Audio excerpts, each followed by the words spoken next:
everybody. Stream is starting. Let's wait for a couple of minutes until the commercials have played and stuff, I guess. Yes. Buy CrossCode. Is best game in universe. Buy. Now for your Steam. Yes, thank you, Hannah. I hope this wasn't racist or anything, because I'm not sure if this even was a real accent. I have no idea. Was this an accent? Okay. No, I'm not sure if it even was an accent. I just wanted to sound silly. So, Okay.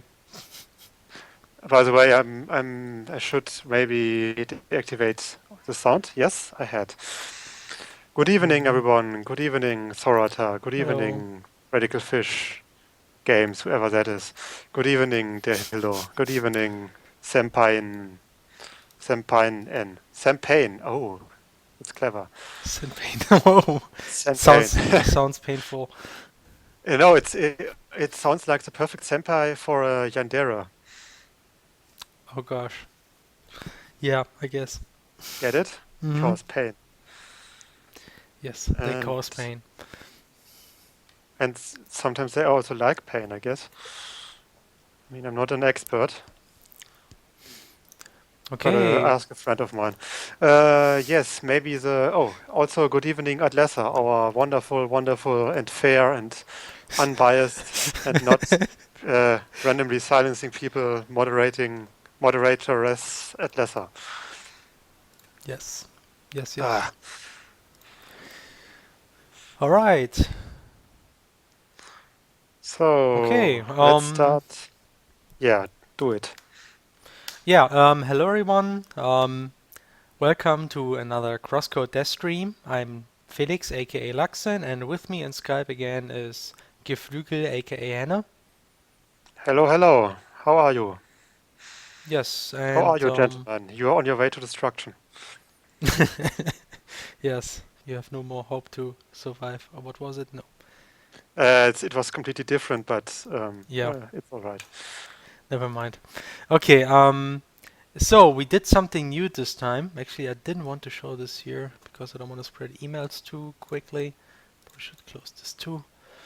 Okay, so we implemented a new feature this week. We actually introduced exclusive watcher questions. That means that all the people who have the watcher perk can now ask us questions that we will actually discuss in these kind of dev streams. And I think that's something we will usually start our streams with. So at the beginning of each dev stream, we will just go through all the questions that people ask and then give answers. And this might take a bit longer in some cases because depending on what kind of questions these are, so, we will go into detail and explain things more thoroughly. Thoroughly. Thoroughly, I think. Thoroughly? Thoroughly. Anyway, like a more lot. Thorough. We will explain Yes. them a lot. Okay, and Fuck. so the reason we are doing is because we in the end decided to not have exclusive dev streams and hope that people are fine with that, because I mean now watcher perks essentially don't get anything, and that's why we added those exclusive questions instead. So we just start doing this now and see how this works out. And if now, of course, if people complain, you're always free to send us a mail if you think you still want to have your exclusive development streams. Just tell us and we might reconsider. So that's no problem, obviously. It's kind of like we already got at least a bit feedback, and it was probably not the best idea to just do this all of a sudden without warning your people. But I mean, we just go with it. It's not entirely decided yet. For now we start doing those questions, and if people don't agree, we will just change the whole program. Yes. So yeah, that's all there is so far. Are there any questions already? Maybe before we start now talking about all the questions from the people submitted, because I mean there's actually at least one question where you can where we can talk a lot about. There's also some interesting suggestions, and somebody just wants to see a hedgehog sandwich, which I can definitely relate to. Yeah. So yeah, that's like the kind of range of questions we got. Um, so okay, so what's the topic? I see the question. So first of all, we're just gonna talk about questions that people submitted. I think this will probably take about half an hour, up to an hour maybe, depending on how much we can talk about it. And I think today we might be finished in about half an hour. And after that, well, I have to admit, right now we don't have anything in particular planned, so we can actually have another poll today. Wasp. Um, so let's now, before we start doing the questions, maybe show you quickly what we have done recently. Um, so first of all, we have what we worked on last week is essentially the new cliff area. I mean, not cliff, caves. And I can give you an example. Actually, let me just start the game because it runs better. Oops, I need to start stuff for that. Yeah, give me a second. So just to summarize, one thing we can do is create new graphics for this cave area. And what else can we do? That's a good question. Actually, I don't know about anything else really. We could. We could. Oh, come on. Now it's. I need to log in again. In Twitch? Yeah, yeah. I needed to reload the page, and now I'm not logged in again. Hmm. Okay, now it should. Other. What else could we do? We could. I mean, new graphics. Um, Mapping would might be a bit I have an too idea early. actually. I have a good idea. We have already this the right. We have this Bergen Trail area, and actually the graphics are already pretty far. I mean, you have maybe seen some graphics in between that we posted, where you got a bunch of trees and the general tile set is already finished. But what's missing is the snow graphics, and that's something we can Mm-hmm. work on during this dev stream because I don't think that's something too complicated, something where I can see some quick progress because I already have some kind of reference that I can use. I just need to apply it to the new graphics and add more details. So that would be interesting too. So I guess that's about like the two things we can do. One is just graphics for a cave area, and the other one is doing snow graphics for the outside area. When we talk about cave graphics, I think we would just do a bunch of rocks. Maybe some, these kind of sharp rocks that you find in caves. There was a name for that, but I'm pretty sure I will say it wrong now if I try. Which What? what sharp rocks do you mean? These kind of sharp rocks, I mean, these pointy rocks that you find in caves. Was it stalagmiten or something?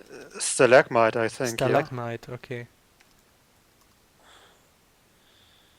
Yeah, stalagmites, I think that's it. Yeah, exactly. So these kind of graphics we can do, at least a bit. Oh my We God, a giant rock. Yeah, a lot of rock stuff. So, I mean, either like snow or rocks, that's like the choices you have today. So I'm sorry that's not maybe too interesting, but at least it's graphics. I mean, it seems people like graphics. Um, yeah, that's the thing we can do. Atlessa, maybe you can prepare a poll for us. So like have people vote between stone and stalagmites or snow, especially snow on ground, snow on cliffs, and snow on trees. So that's the two options we have. And we will start working on this once we went through the questions that have been submitted so far. And but before we start doing this, stalagmite and stalactite are two different ones. I see. Okay, that's interesting. Well, usually I should know that from playing Dwarf Fortress, but Yeah, for I'm some pretty sure reason I they go don't. into these kind of details in that game. They do, they do. That's why. All right. So now before we start doing anything of that, I'll just quickly show you some recent progress. Um, Okay, let's see. So first of all, we got the cliff area. And for that, I just need to just give me a... Yes, I need to start the game, exactly. Right, thanks for creating the poll, Atlessa. So let's see. Let it work. It works. Nice.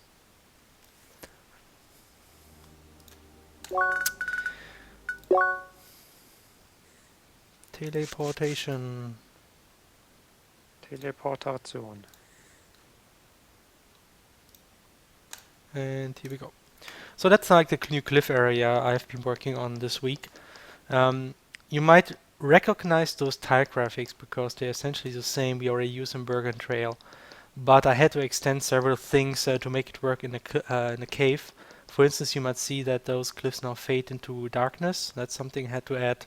And I also added some special graphics to make the walls look less straight because I thought it would look better. And also, now have cliffs inside those caves, so you can just fall into nothingness as always. And so yeah, that's more or Hey, less basically it.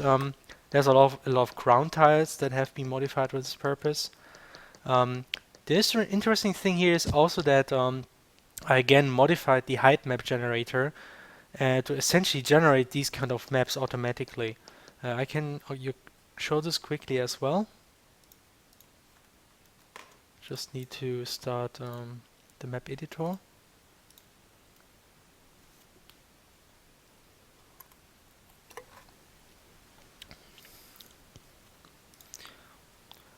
Right, so we have the cave. I just put this in the wrong folder for some reason. Anyway, so here you got the cave, and again, this was generated from these kind of height map. Essentially, all I need to do is specify heights again, and the way it behaves is that if you specify -1, that means here you have a chasm. So that just goes down until forever. So there you got those black holes. And if you specify a layer that is higher than the most upper layer you have, in this case it's actually 2, 2 is the highest layer on this map, then the editor thinks that is actually, just goes up onto the wall, so it should be black outside of that. And that's how the generation works. And I had to modify several details to really make this work because there's some strange differences. For instance, down here, um, normally in the height generation, the cliff would go up here like 4 to 5 tiles. But in mhm. inner rooms, CrossCode has this certain rule that if the cliff is facing, if the wall is facing like the player, like if it's in between the player and the avatar, it's actually invisible. So like the southern walls are not visible at all. The same goes for the side walls. And I had to modify the height generation to make this word work in a certain way. So that's what I did this week too. And yeah, that essentially works. And now we're at the point where we have to add details. So that's something we can do today. Um, Another thing we have been working on is Bergen Trail. At least we have the jump panels implemented now. They look like this. I actually can show you. I posted a GIF about this, but it's probably nicer to see this in the stream. Give me a second. Switching contexts. Okay. Teleport me to Bergen Trail, test 2, teleport. So as you can see, I mean, you probably saw this map before. Actually, we also worked on the whole entity brush thing we started working on recently. That's actually Oh yeah, something I can that's show you too. great. There was a lot of progress there. Actually, the map editor in general was improved a lot this week. And I mean, this is might sound a bit like distraction because we're actually just working on editors, but instead of doing graphics, I mean, actually doing content. But the thing is, if you have a good editor, it really helps you to speed up content creation. So I think it will pay off in the end. Yeah, definitely. I mean, And I've been some of the changes you made in the last weeks or so were really godsend for yeah, some of the mapping in the yep. Rookie Harbor area. I can show you this later what we did. Anyway, the jump panels, they work like this. You see those platforms here, and all you have to do is just, as usual, you walk next to the wall and you will automatically jump upwards. We're currently still missing the sound effects in case you wonder. And the nice thing is it really feels like normal jumping. That means that if you jump, you can actually change the direction. That's how you can do these kind of backflip jumps. That's actually pretty fun. So yeah, that's something we implemented because, you know, Bergen Trail there's a lot of altitude that you have to climb up to. So since you can't really properly climb, we just added these kind of jump panels. And of course, enemies can use them too, as you probably saw in the GIF. So no, these are actually no opportunity for you to escape battles. That won't work. I mean, the enemies are pretty. The enemies are pretty hard to shake off Yep. in any case. So unless you find some small some area that the pathfinding doesn't like for some reason. Mm-hmm. Yeah, it happens once in a while. Okay, I mean, that's one thing we do. We did next thing. Yeah, actually, let me just quickly show the editor, what we implemented there. Let me just change context again. I'm really bad at this. Here. Okay. So in the last stream we started working on the entity brush. We just managed to create like the first basic steps to make it work, and then we continued working on that. So what did we change? So first you might notice when I now press B, you can see this interface here that I added. And your cursor changed. You got this red circle. This just helps you to visualize, I'm now actually in entity mode. So as we already implemented, by holding shift and pressing an entity, you might already see some difference, because now what happens is that nearby entities are actually marked. You get these kind of white borders. It actually helps a lot to see where you actually have entities. And you might also realize that if you actually hover one of these entities, they have this kind of box appearing around them. So that's also something that helps to clearly see which entity is currently marked. So if I now shift click an entity, it's added to the list. I mean, that already worked last time, but now you actually also see them in the list here. So I can now go on and add like 3 different type of entities. Now you here got now 3 props. This is a probability for the entity to be spawning. Now what I can do is I can say now this small plant number 3 should spawn more often. So what I can do is just add a higher number like 3. Now the probability of this spawning is about 3 times higher than all the other plants. So that's something you can do. And once you have defined your brush like this, all you have to do is simply left click, and you will see that randomly one of these entities is spawned at this point. And what I also implemented is that if you drag, you can actually adjust the position of the entity. I thought that would be useful, because very often you want to like more closely control how exactly the entity is placed, and that's what's supported with this kind of approach. We also still think about implementing an additional feature where you can hold a key to just drag and spam a number of entities. That's something that Stefan wants to be implemented, and I think I can do this sometime soon too. It's not a big deal. You just have to add some properties, also define the spawn radius and all that. But it's not a matter of a few minutes, probably like half an hour to implement this, I think, anyway. So, and also very important, you can now right click and delete entities. Yeah, that's actually something that has been missing in our editor. There was no way to easily delete entities. Now you can just right click and drag over the map and entities are deleted. And finally, you have you can just save and load brushes that you have defined that way. So here actually have already defined the same plant brush I used before. It's actually exactly the same. Here I also have like a tree brush that I can use to just paste trees. And finally, one for destructibles, and that way you can just define whatever brushes you like, and that should really help you to work with entities, because up to now it was actually pretty tedious to do that, right, Hannah?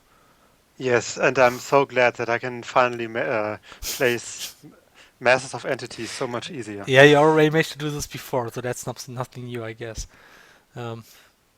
Yeah, Hannah just tends to spawn maps full with entities. Like he managed to create a map which had over 1,500 entities or something. It was a lot. Not quite. I think it was 1,417 or Almost. something. That's already bad enough, really. I had to check that once. Yeah. I mean, this map actually works. I was actually surprised. I mean, apparently our maps can really handle a huge amount of entities, surprisingly. So. By the way, at Lesser, Mm-hmm. did you post the questions already? Because I had to reload the page a few times, and I couldn't see all the questions. So it would be great if you put them in the Skype chat for us to answer. Or do we answer the chat questions after the email questions. No, you can please write down chat questions. We can always answer chat questions. That's a problem. The only difference is that when actually explaining the watcher questions, we will go into more detail and might just Oh spend yeah, maybe okay. like 5 to 10, maybe 20 minutes explaining the questions. That's actually something that will happen today too, because some Did we questions are get pretty interesting. the did hmm we get the tweets out and everything? I didn't tweet now that the stream started. I might just do that now, maybe. Yeah, do it would be better because I think I mean otherwise people will start watching the Tatort and no one will come to the stream. I think they already started now, right? It did, yeah, and it's a Wien Tatort. Those are among the best, so Oh, very hard cool. Like hard competition. the guys from Secret of Grindia mentioned our stream. Thanks a lot. Are they with us Yay! too? Thanks, guys. Are they with us here? Let me They check. were yeah, with us, th in prior streams, so maybe. I don't recognize any any nicks, but maybe a Villaroo is from them. I'm not sure. Actually, yeah, might be. Maybe. Maybe Villas was there. That's cool. Anyway, let me just read for a second.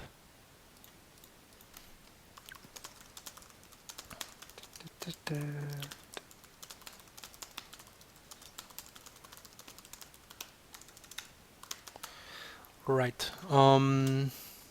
Ah, yeah, right. Well, yeah, it Mhm. is him, her.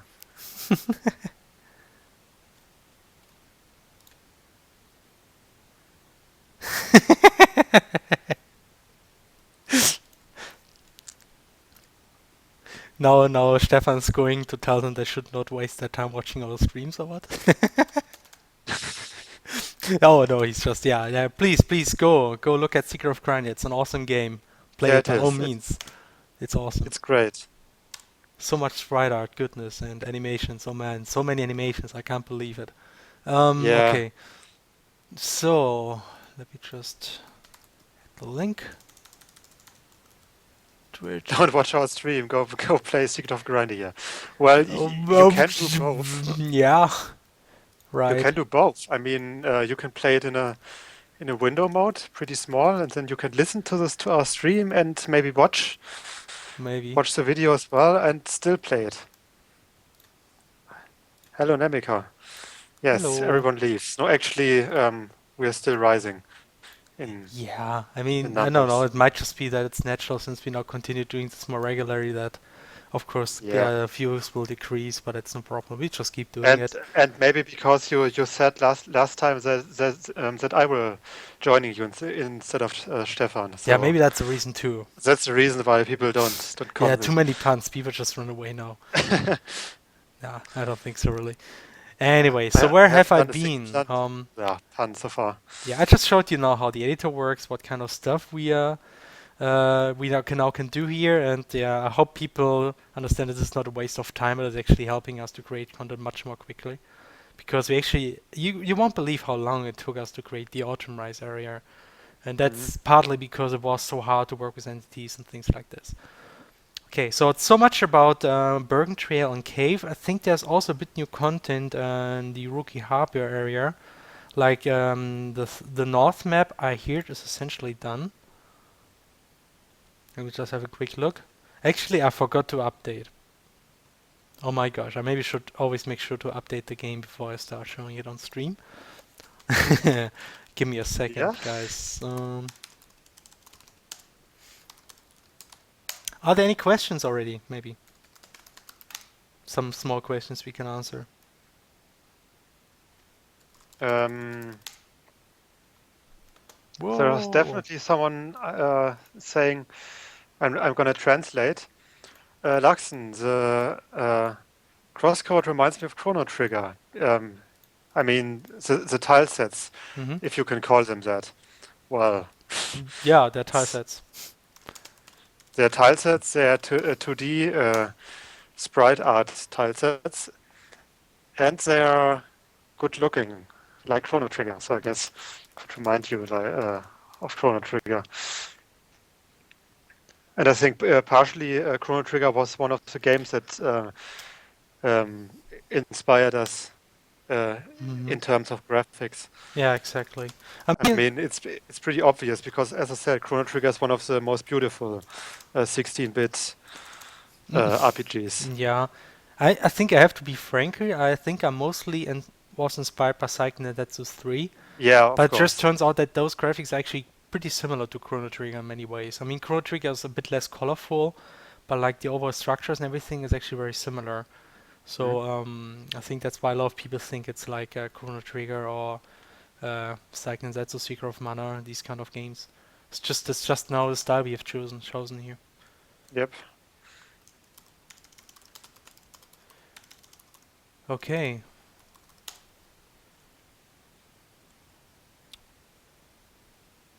And okay, I think I kinda did it.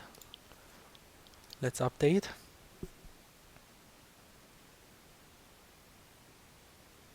Damn it, Stefan.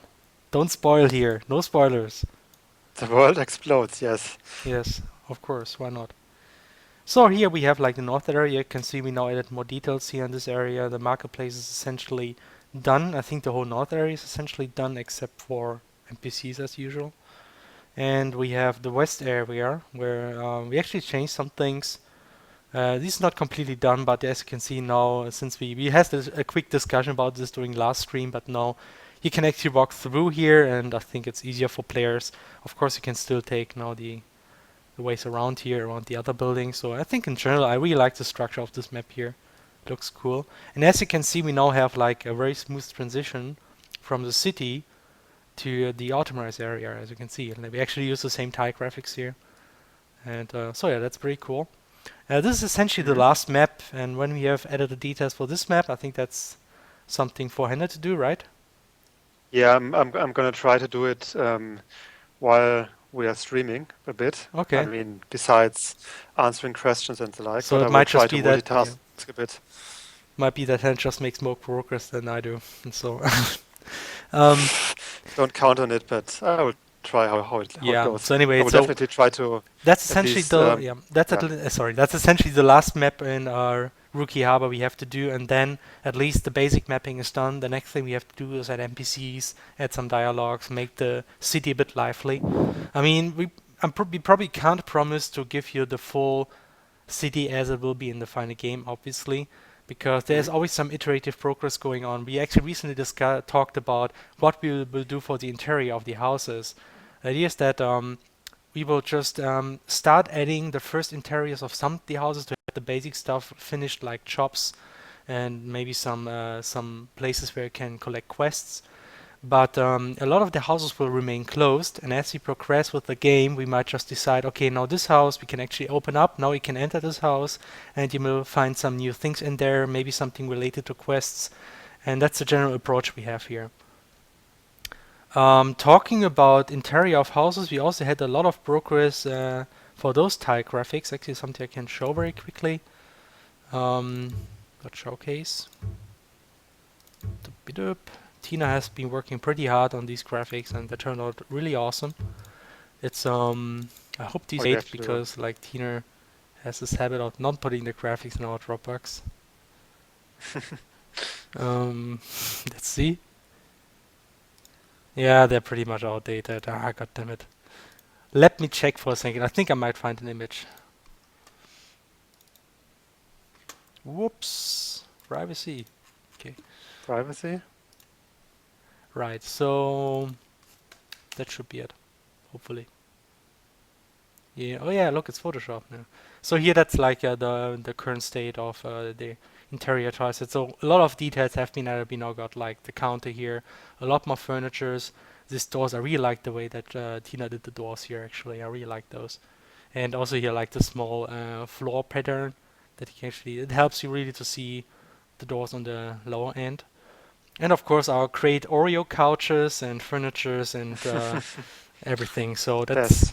and what actually is still missing is actually the subtle shadow we will apply on the floor. And I think if we add the shadow and all those details, I think this will look really great. I'm really looking forward to these maps. So yeah, that's essentially what happened during this week. So I think it's quite the progress again. I mean, we're really working on different graphics, doing a lot of editor stuff. I hope that next week we'll actually start creating more new maps, so we might be able to show you more in-game content again. So I mean, that's essentially it for what we did this week.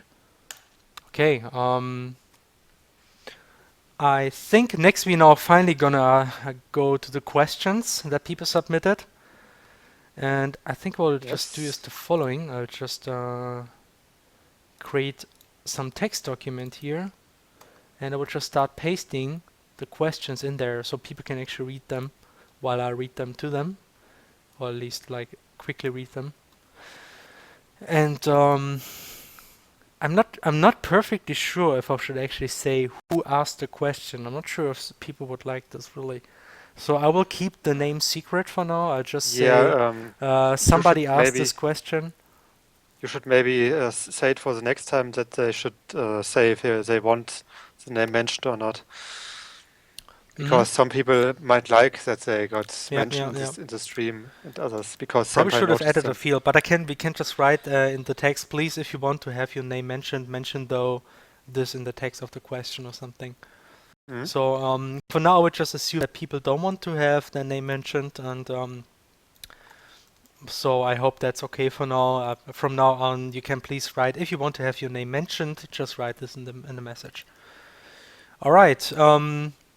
First question or suggestion. So we actually said, Peppy, you can make suggestions or ask questions, whatever you like. Actually, people just ask a lot of questions which are less about development and more about like other things like when is the game released or anything about the release, and that's fine too, of course. I mean, any kind of question can be submitted.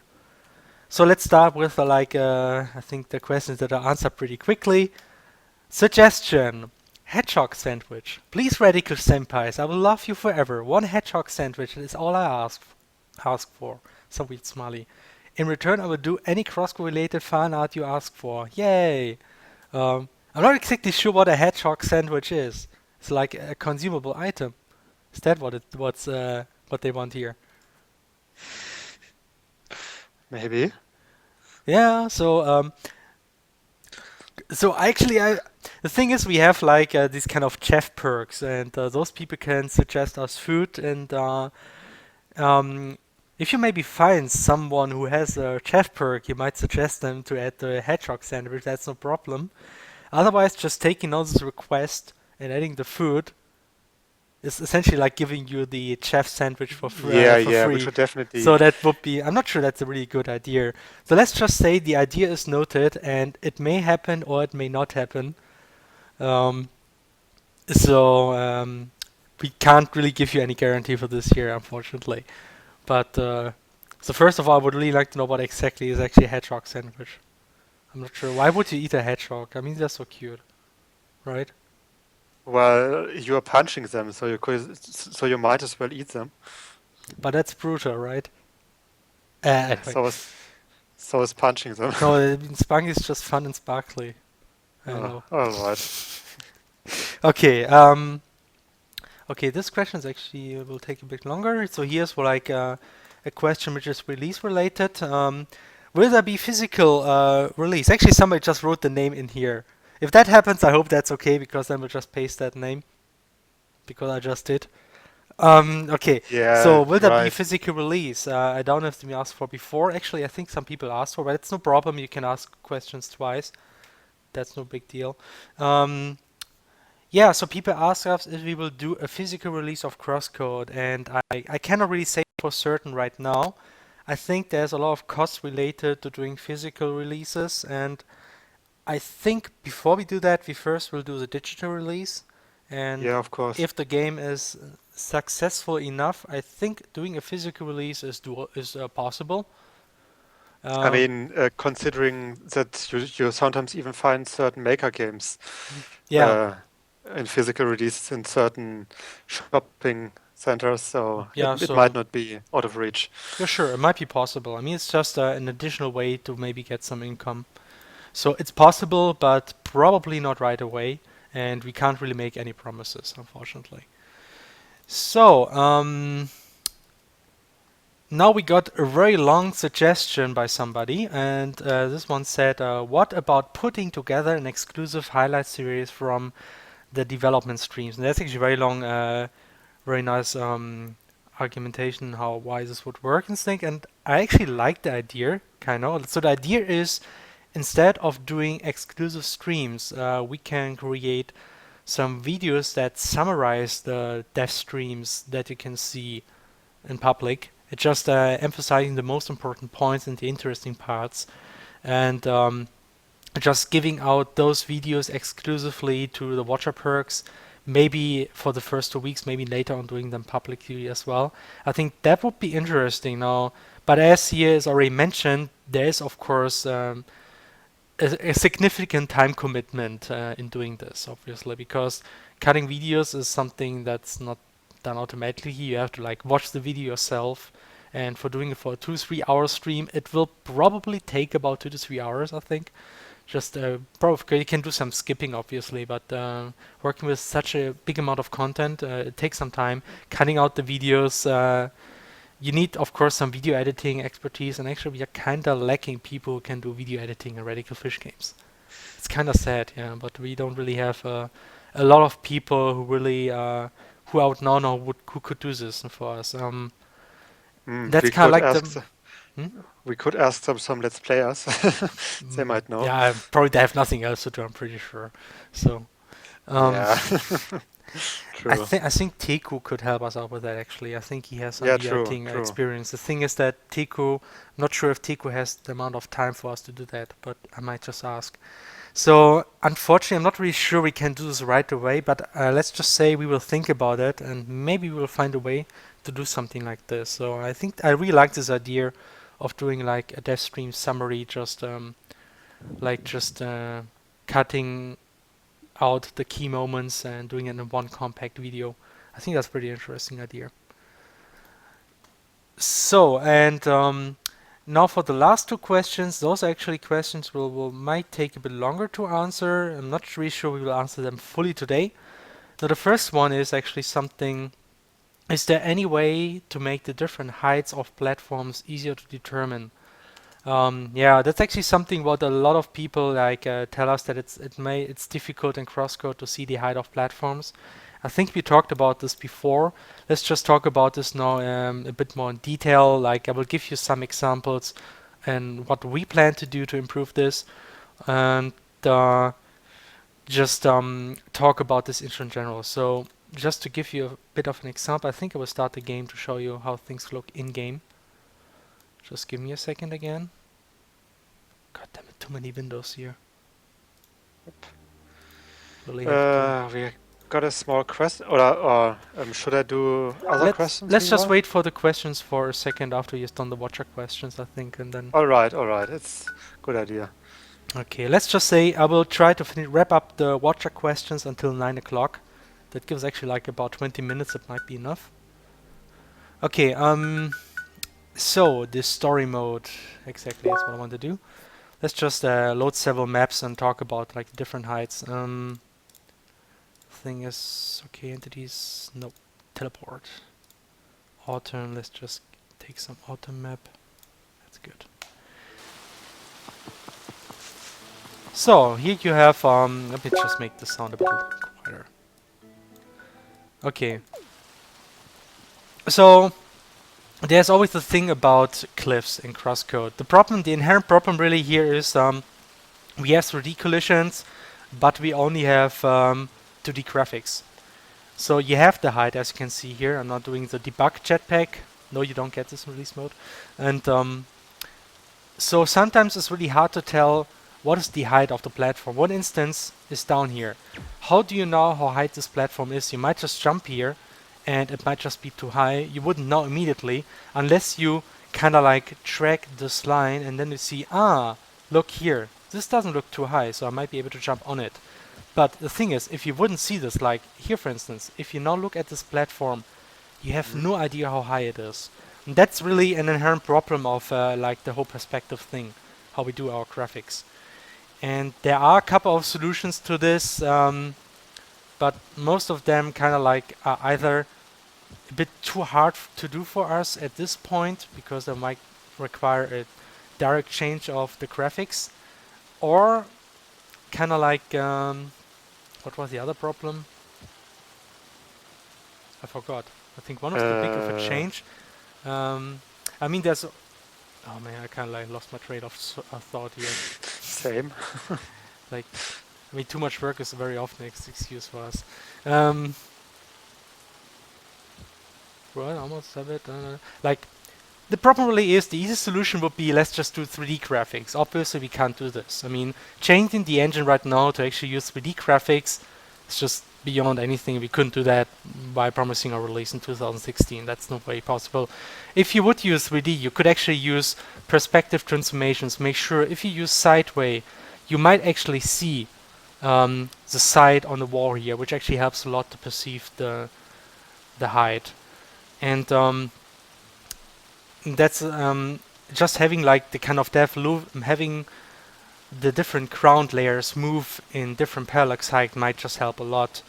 That's something you have in Link Between Words, for instance, that actually helps to perceive the height. But again, that's something that's not practical, not something we can do at this point.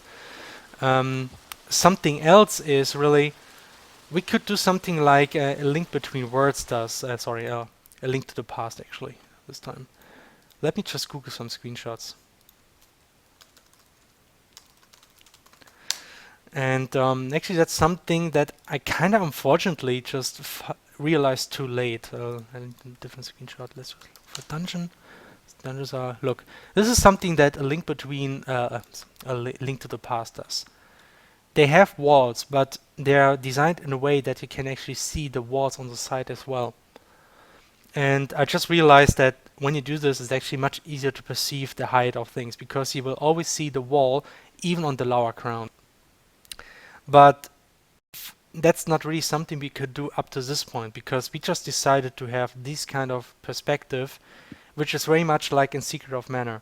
You just see, the thing is there is no perspective transformation at all. You just see the different layers are just stay on the same width and height, which means that walls are essentially just square. There's actually no perspective transformation. There's no diagonals going up along the wall, so you don't see the wall on the side. It's just using these kind of perspectives, just not logical to do this. And to me, like having a consistent perspective is actually something which is kind of important to me because it always ticks me off when I see that a game is not consistent about perspective. So and that's Yeah. it's maybe just me, but it's important to me to have this. So unfortunately, those are some solutions that might work, but something we cannot do. But what we try to do instead is just be careful about level design. Actually, I have some nice examples stored here where we already found some problems in past maps and how we fixed that. Let me just see if I can find this. Showcase. Discuss. Height maps. Here we go. All right. Okay, so that's one of the examples we had. This is a map that one of the old maps from the dungeon back when we used an old chipset, tileset. This map here, this line was critical. When I first played this map, I didn't realize I could just walk on top of here or that I could just jump down here.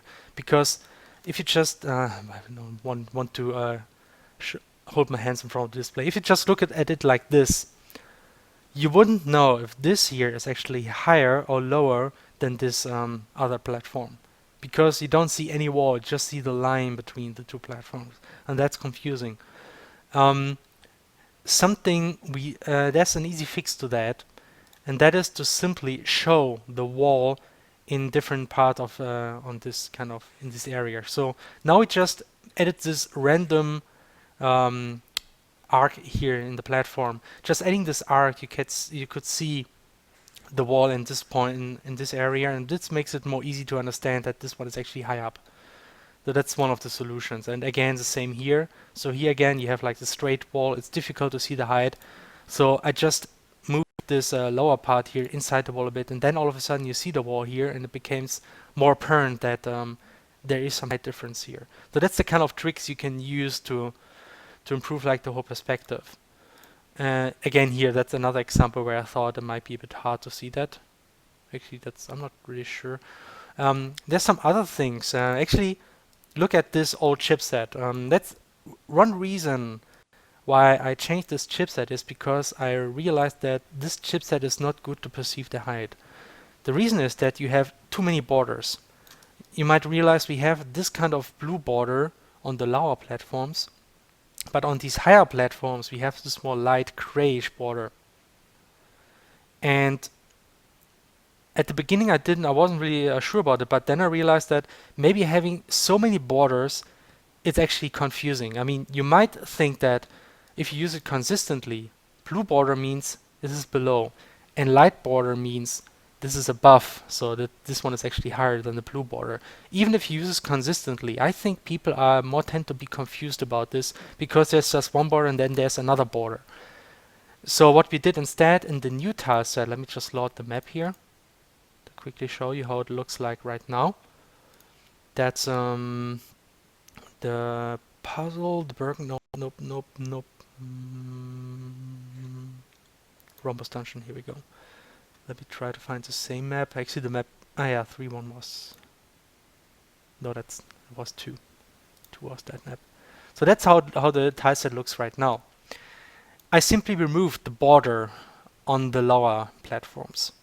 At the first you might think that's less detail, that's less interesting, but I actually get the impression having just a border on the upper platforms really helped to perceive which platform is actually higher up. So, I mean, we didn't do a lot of tests here. It's just that this was my personal perception so far, and I think that's why the new tile set works much better. I mean, it looks less crowded compared like this to the old here. You have these borders everywhere, and this one looks more simple and more clean. When you see a border, you automatically know, okay, this must be high up. While before, if you see a border, you still need to think, now is this a blue border? Okay, then this one is below. If it's like a light blue or like this kind of grayish border, then it's high up. And that's one of the things we did to the graphics to hopefully improve the perception of heights. Okay, so that's one thing. Now one final thing, I mean, this takes longer than I thought. Let me just go to the forums. I see because somebody made an interesting suggestion about the whole height perception thing too, which is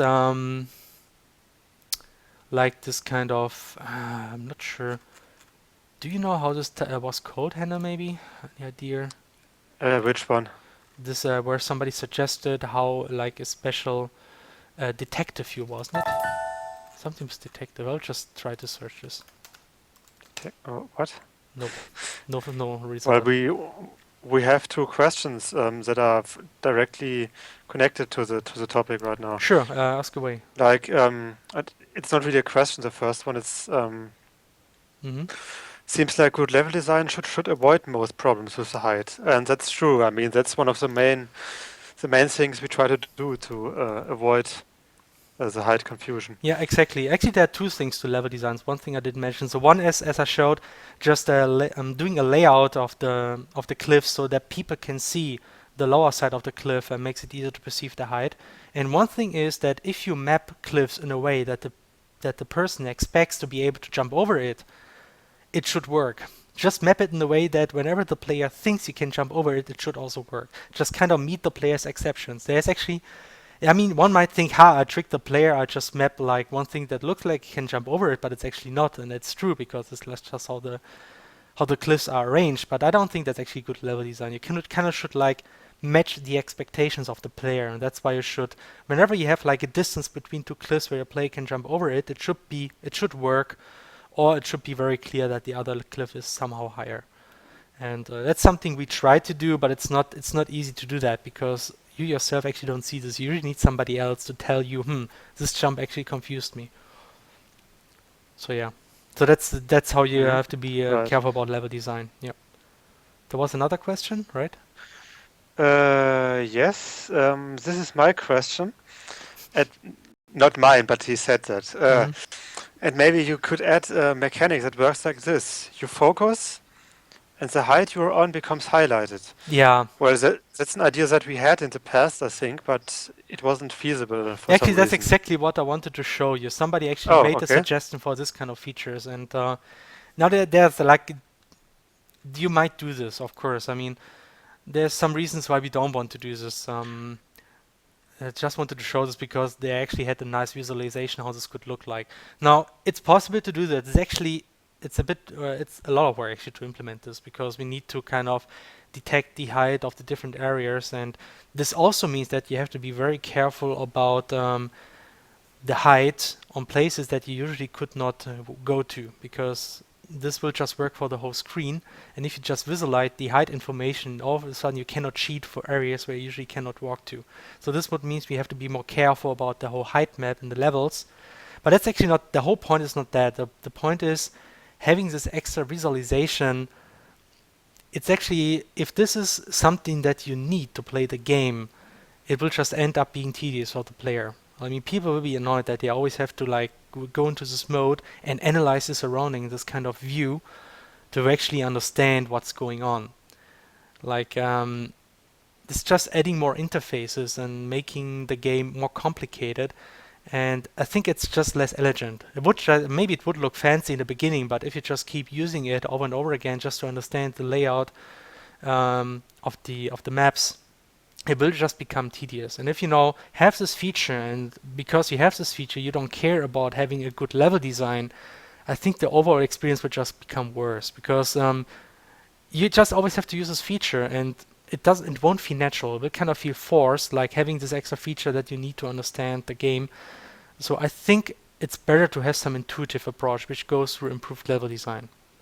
So that's I think the basic idea. It's too bad I couldn't find this image. Mhm. Maybe it's here. Here it is. What a detective Okay. mode. Okay. Here, that's what somebody suggested here. This kind Oh, of, yeah, that kind of detective mode. Okay, I yeah. get it. So as you can see, like all the different platforms of the same height are highlighted here, and so I could say this something is possible in principle, but it's very hard to implement because we don't have proper 3D in our game. It's kind of, a lot of the stuff is cheated. And as I said, I don't think having this kind of feature and making people use this kind of feature to understand the game is really a good idea. So instead, what we should do is really try to improve our level design to make it work more in an intuitive way.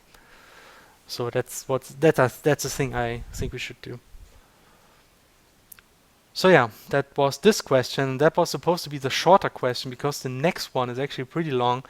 But you know what? I think we might just postpone this question for the next dev stream for several reasons. But I will just mention it now, and I just promise you that we will look closer into that once. Actually, once Stefan will be able to do streams, because he's Okay. actually the guy who can explain this one pretty well. And the question is, how are new menus created? You know, like menus like the main menu of CrossCode. Let me just show it very quickly for people who for some reason don't know the menus of CrossCode. So that's like the menu of CrossCode, and you see we have all these kind of transitions here, and a lot of stuff happening. And somebody asked, now what is the process of creating these kind of interfaces? Do we use any system for that? And are there any tricks? And the thing is, yes, we actually do use a system, and it's actually pretty sophisticated. And there is a lot we can actually show you about this. And the downside is this actually will take some work, will take some time, because it's quite a sophisticated system. Maybe I can give you a very short glimpse on what it looks like. In CrossCode, now we are going back to the code base because this is a lot about code.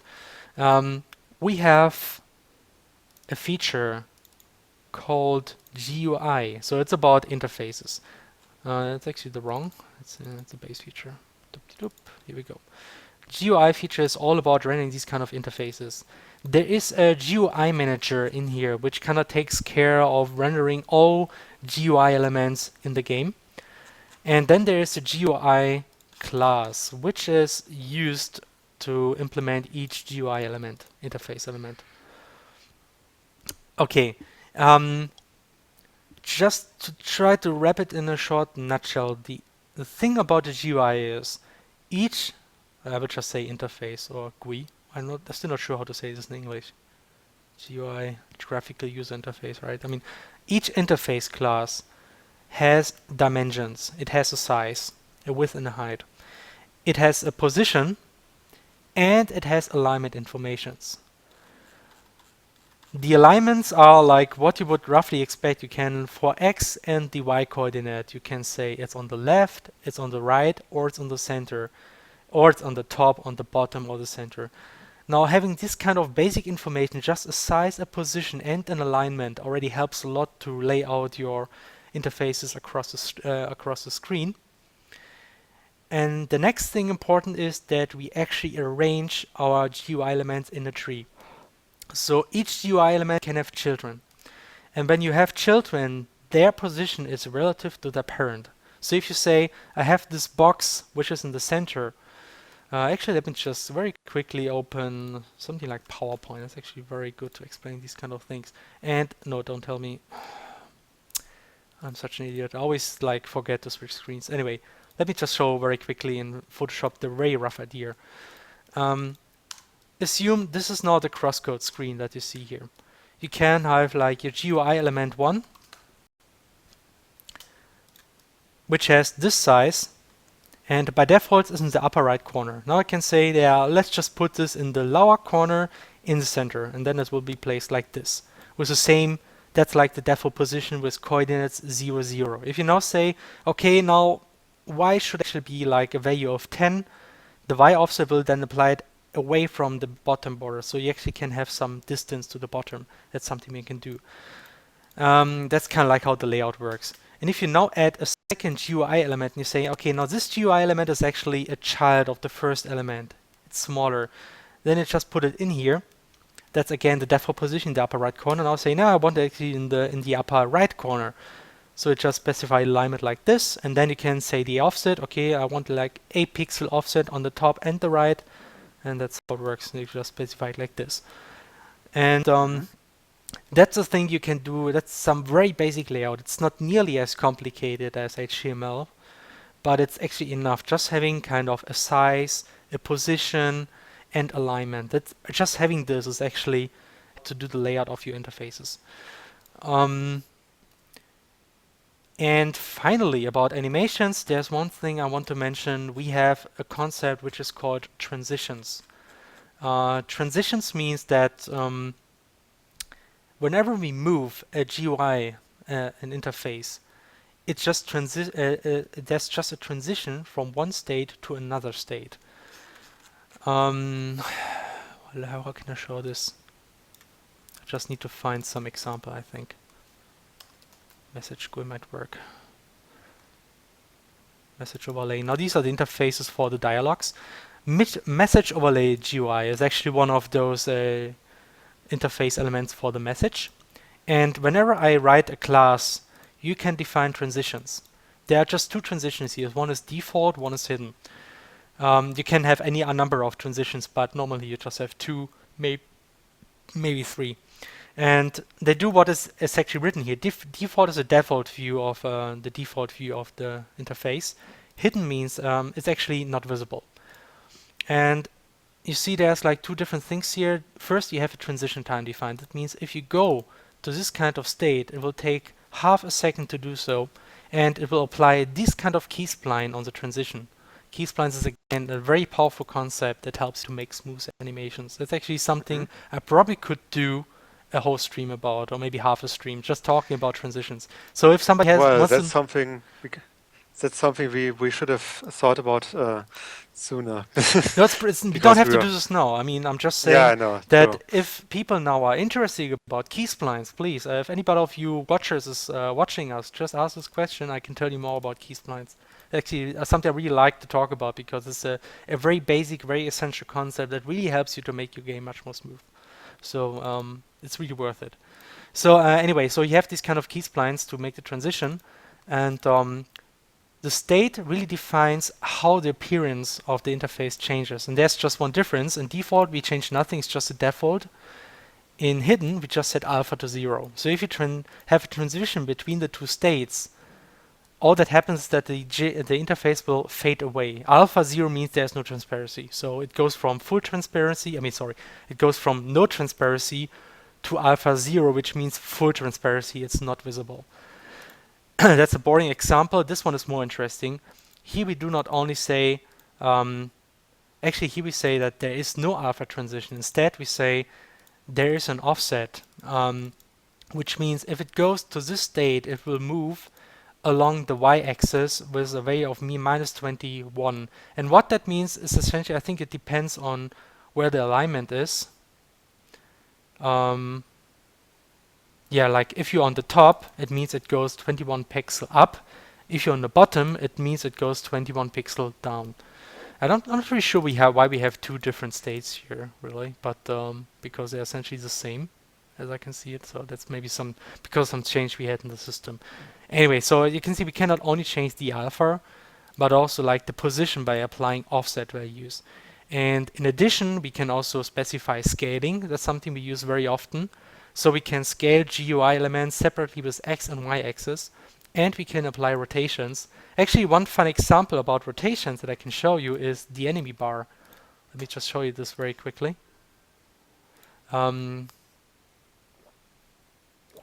Just switch over to the game. Do I have enemies? Perfect. No, those are too strong.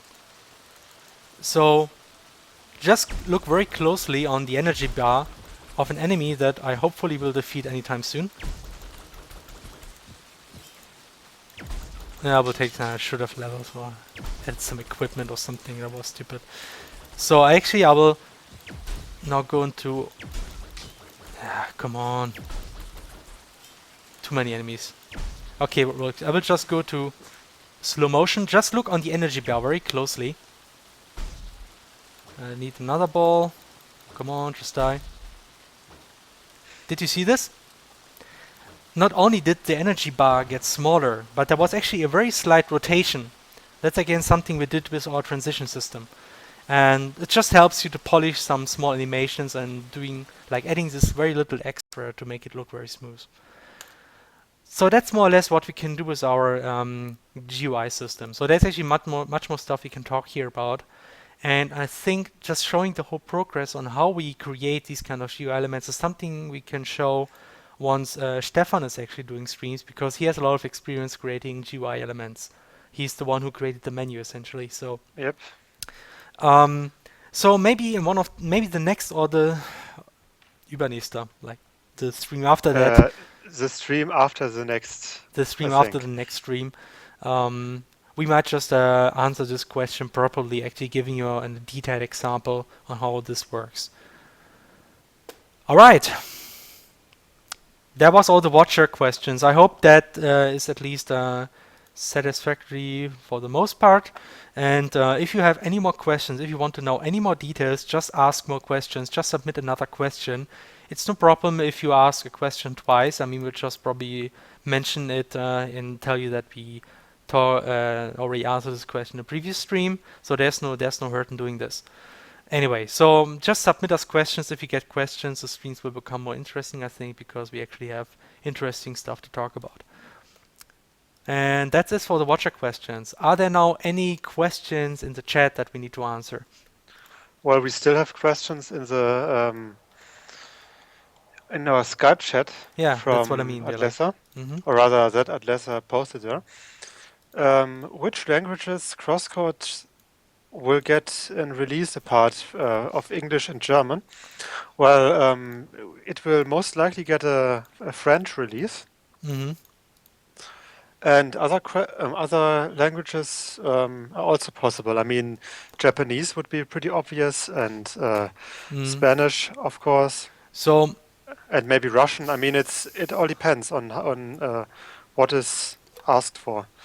Our system supports any kind of language to some extent. Definitely. I mean, doing Japanese is kind of challenging because you need to render a lot of characters, but there's actually a lot of interest. We have been contacted by 2 Japanese publishers.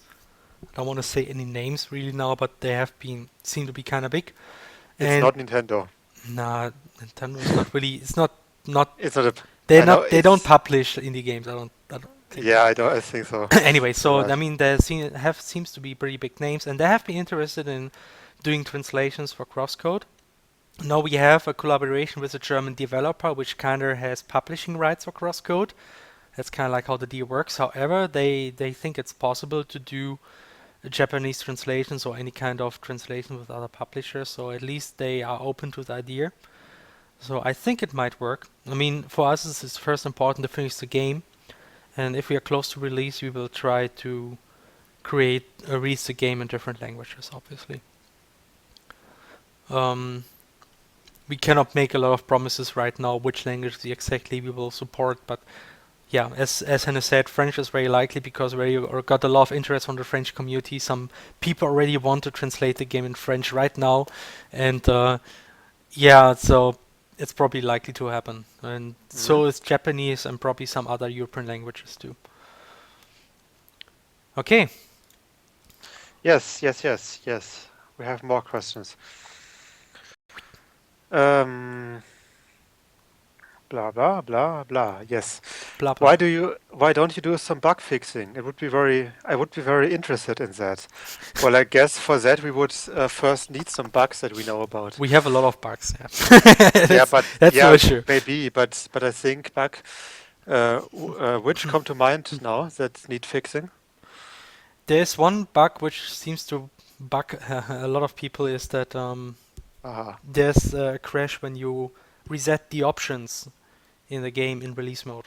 The problem Oh, with this really? bug is it only happens in release mode. Bug fixing is kind of troublesome. I'm not sure that's fun to watch because if we get a Yeah. bug report from people who play the release version and we cannot reproduce this bug in our debug version, that means we have to deal with the obfuscated code.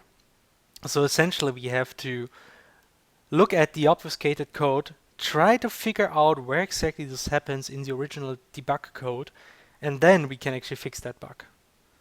And it's usually not as bad because those bugs that only happen in release mode always boil down to the same mistakes over and over again. It's mostly some stuff about how you access members in JavaScript because we use actually Clojure compiler internally in advanced mode, which means you have to be very consistent in how you access members of objects.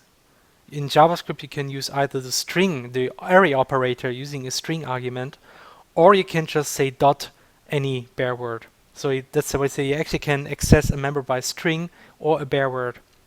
In our code, we have to make sure to make it very consistent. If you don't do it consistent, it will break in release mode. And that's what happens most of the time. And so those bugs are not difficult to find, unfortunately, but it's just troublesome to find the source from these kind of bug reports. And I'm not sure that's fun to watch, really. But still, I think I might just try to think of some bugs that we can maybe fix in one of the next dev streams. I think it might be possible. Just have to maybe prepare this a bit and try to like look out for some bugs that look doable doing a dev stream. Mhm. Yes, I also think that it's something that we should like prepare in advance, like Mm-hmm. prepare to actually fix some of the bugs. Is it possible to walk us quickly? What? The Hilo just made a very fun bug report. I just didn't realize until now. Yeah, in the new demo version, there's still a message saying you should choose story mode first, but there is only the story mode now. So Well, that's even more reason to play the story mode first.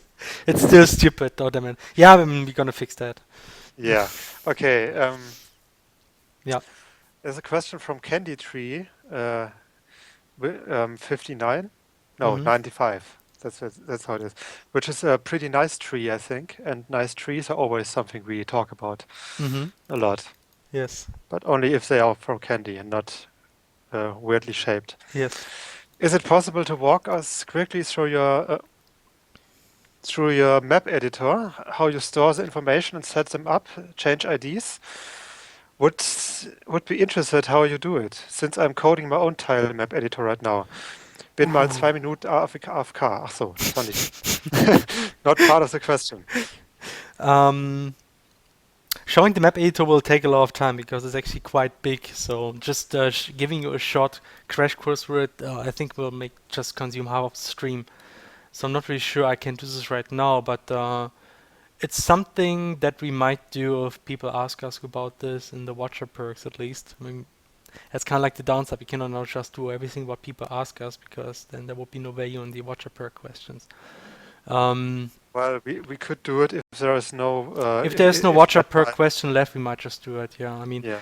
but otherwise, I suggest you have a look at one of our first dev streams. You'll find it in the YouTube channel, I think, because there we actually went through our whole editors and give you a short overview on the different editors and also worked with the map editors. I think that might be interesting. That might more or less maybe give you an insight on how things work in our editors. Maybe at least I can post a link to our YouTube channel. That would be nice now, I think. Yes, yes. Okay. More questions? Yes, no, not really, but a compliment, which we always like. Hmm. You are very experienced compared to many developers from Kickstarters, I guess. Okay, thanks, I guess. Maybe. I'm not sure. At least we sound experienced, I think. So, I mean, admittedly, there are a lot of, I mean, this is still our first game, so I wouldn't really say we are like the most experienced game developers. I would like start claiming this once I release the first game, like a complete game that's finished and that's kind of working and successful. But till now, I would be careful about that. So Yeah, we're definitely. we still have a lot to learn, I think.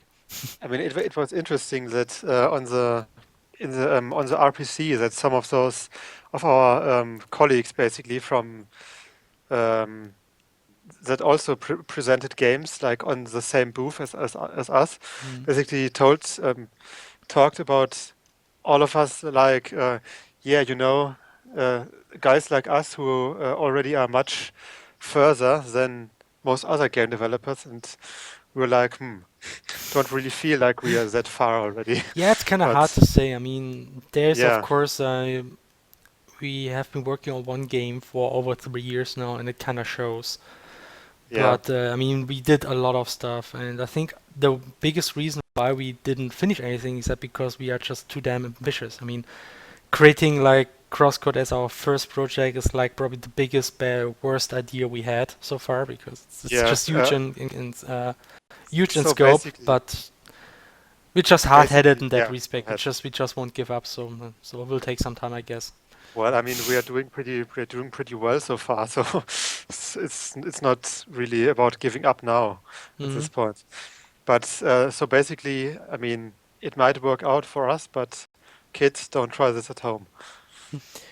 True MG said it's not really my first game as reason for this experience. Yeah, kind of like it's true. It's not really my first game, but because I've been working on the RPG Maker, I've created a couple of games. But now, sadly, I didn't really finish any game on the You RPG did. Maker. You Yes, did. I did. I created Jumping Cubes tech now, Jumping Cubes for RPG Maker, and that kind of worked. That was like a small mini game. I don't really count this as a big success. That was just a small mini game. And then there's like the harbor in some kind of community project that I kind of finished. Metropolis Harbor. Yeah, that one. I think that's actually my most amazing complete project that I finished. It's one of the best parts of Metropolis. So, Yeah, it's all German, unfortunately, so nothing for English audience this well, one. it has a lot of mini games and a gripping story about birds About that are attacking the seagulls. harbor. Yeah, Seagulls, yeah. goddamn seagulls. Yeah. One Actually, day they will attack the crosswords as well mhm. from the way they sound. So yeah, there is some experience, but as I said, now I didn't really finished any big project yet, and that's kind of like the experience, the one achievement I still have to get. I mean that essentially all we at Radical Fishing still have to Yeah, manage that we have to actually release a game. so basically Malex is actually superior to us. In that respect, yes. I don't like to admit it, but yes.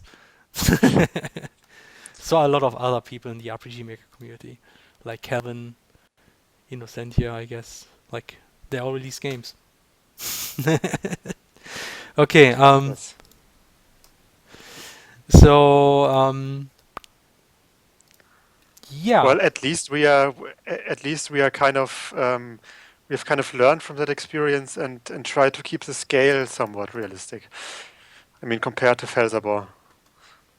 Again, I didn't listen. Sorry. Can you read this? God damn it, Felix. Um, at least this time we kind of learn from the experience and try to keep the scale somewhat realistic compared to like Felsabor or Taro's Adventure. It's still better. It's better than Phaserbore, I have to admit. Like compared to Phaserbore, my first RPG Maker project, this project actually has the scope kind of planned out. We know how long the plot is. We know each stage of the plot, and we roughly know what happens there. That's actually something I didn't fully plan for Phaserbore. So that's already better. But even with that, it's a lot of content. For indie game, it's a lot of content that we plan. So yeah, Yeah, there's still that. but and I mean, well, for Felsabor we had at least had a story planned, but I mean for Taro's Adventure it was even worse, I think, for you. But I mean wow, sorry. It has to. God No damn it, I should worries. drink so much when I talk. I stopped Yeah. drinking Coke for that exact reason. Uh, don't drink and drive, kids, and also don't drink and stream. And Um, learn to drink properly, unlike me here. yeah, right. But I'm actually not drinking Coke. I'm just drinking like some juice with water. It doesn't even have like No sparkling water. no sparkling water.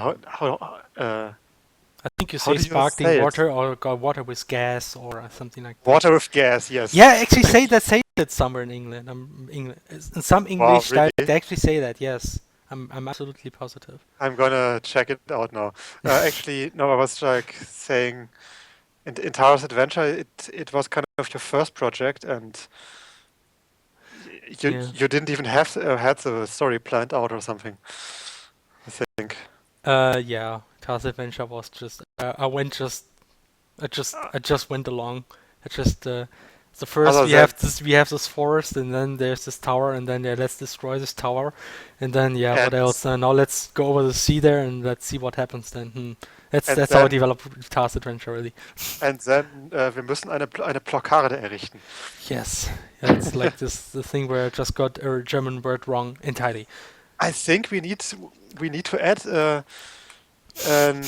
an equipment item like a shield or something, and call it Blockade. Like, Yeah, we should do that totally. and almost no one will get the joke, but it will totally worth Yeah, it. yeah. All right, any more questions? Because I think we should now slowly look at that poll that Atlesa created a long time ago. Can Yes, some there is Atlesa another question. can you maybe post it again? I'm not sure I still have it. I could, whatever. Atlesa gets paid for that. Um, No, she doesn't actually. well, she gets paid with our affection. Oh yes. Yes. Is Felix the one that makes all the pixel art? He is amazing. No, not all actually. I'm just doing some of it. I mean, on this screen, I did okay. Here I did I think actually most of the graphics, but let's just go to I don't know the autumn hideout area. Here we have these graphics have mostly been created by Tina. She's actually doing a lot of great um, environment graphics. Those trees are done by her, and also the like this insanely huge tree we have here. She actually did this one. It was so much work to do this frigging tree. So and another example is like the cargo ship was also done, especially the interior graphics. Those have been done by Tina and also Teku. He also does a lot of sprite art.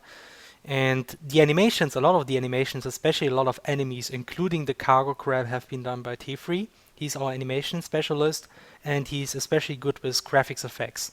So he did all like the flaming effects, the default hit effects. He also helped improve, and Yeah, so he's really our animation expert here. And and the cargo crab. yeah, as I said, the cargo crab was actually done Yeah, by T3. Well, admittedly, it was more like a collaboration between me and T3. He did the graphics, and I assembled all the graphics in some editor. Which, but really, I mean, spriting I think was like the essence here. I just assembled the stuff. um, okay, so yeah, it's just a collaboration of several graphic artists. I still do a lot of graphics because I'm the one working full time now, and we need a lot of graphics, so I'm doing a lot of graphics. But there's still a lot of talented people here involved, like the ones I mentioned. Okay. Yes. This one is Wait. also done by Tina, the mouse. The robot mouse is also done by Tina. Yep. You just sent you I think he means I just sent you a question with my watcher perk thing, XD. Oh, oh, that's cool. Like Railvoid, it's said that. But please let me let's discuss this question in the next dev stream because I would always like to have Ooh. a look and okay, let me just look. If it's an easy question, I will answer it now. If not, I will. By the way, I voted for Snow because he knows nothing. I also vote for Snow. Hedgehog? Oh, come on. Hedgehog sandwich? Why not this? Everyone wants the hedgehog sandwich. What the hell? Oh my gosh. And that was not even for vote. God damn it. There never supposed to be any hedgehog sandwich. Ah. Yeah, unless I kind of felt like tricking you a bit. I can see that. Okay. But Whoa, a lot MG, of questions disappeared. Actually, a lot of questions. you might love Snow, but remember, don't eat the yellow one. Okay, there are a lot of quick questions actually submitted in one this year. No, Relvoy actually asked, how do you do your cutscenes? That's actually a very interesting thing. I would love to show you how we do our cutscenes.